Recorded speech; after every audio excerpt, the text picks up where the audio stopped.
તો તણાવભરી સ્થિતિ છે। આમ તો વધુ સંવેદનશીલ સરહદ જમ્મુ કાશ્મીરમાં છે, જો કે દેશભરની તમામ સરહદો પર સુરક્ષામાં વધારો કરવામાં આવ્યો છે। TV9ની ટીમ ગુજરાતની સરહદો પર પહોંચી। સુરક્ષાના કારણોસર તમામ વિગતો તો નથી બતાવી શકાતી, જો કે પૂરતો બંદોબસ્ત છે તેની ખાતરી પાકિસ્તાન બનાસકાંઠા બોર્ડર ઉપર થઈ રહી છે।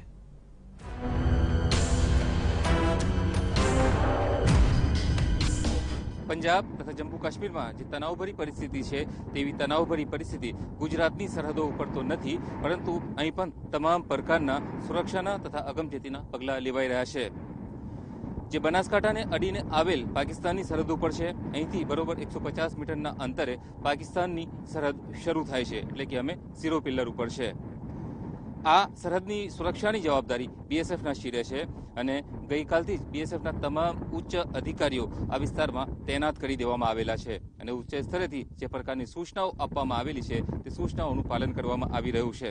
સુરક્ષાના કારણોસર અહીં જે તૈનાત જવાનો છે તેઓની મૂવમેન્ટ અમે નથી દર્શાવી શકતા, પરંતુ અહીંના જે જવાનો છે તેઓ કોઈપણ પરિસ્થિતિને પહોંચી વળવા માટે અને જો પાકિસ્તાન કોઈ અટકચારું કરે તો તેને કોઈપણ જાતનો તમામ પ્રકારનો જવાબ આપવા માટે અહીંના જવાનો સંપૂર્ણ સજ્જ છે। કેમેરામેન ઉર્વિશ સોની સાથે યુનુસ ગાઝી, TV9 બનાસકાંઠા।